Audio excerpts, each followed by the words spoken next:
Bonjour à tous, je suis avec Johanna Mikou, psychologue. Bonjour. Bonjour.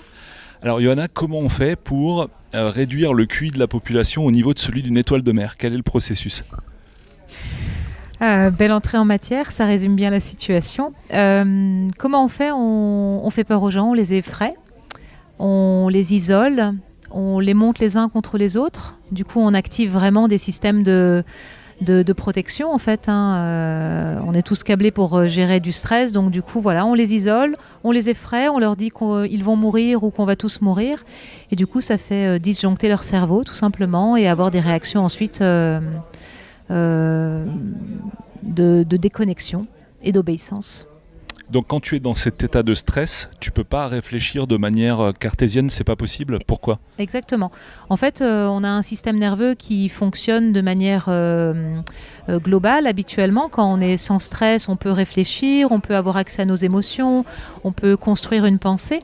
Mais quand on est sous stress de manière chronique et de manière intense, sans de moment de récupération, on a des choses qui s'activent dans le système nerveux et qui, comme se débranchent.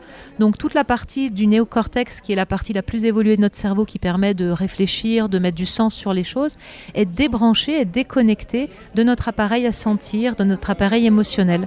Donc en gros, quand on est sous stress, on ne peut plus penser, on est dans des réactions automatiques complètement irrationnelles. Là, c'est animal, donc l'idée c'est de te soustraire du danger quand tu es face à ce genre de situation. Exactement. Donc quelles sont les différentes façons de se soustraire du danger pour le cerveau? Alors pour le cerveau, il y en a trois principales. Donc soit on va fuir la source de stress, la source de danger, soit on va la combattre, on va l'attaquer, l'affronter. Et si on ne peut ni fuir ni combattre, on va avoir une dernière réaction qui est le figement, l'immobilisation.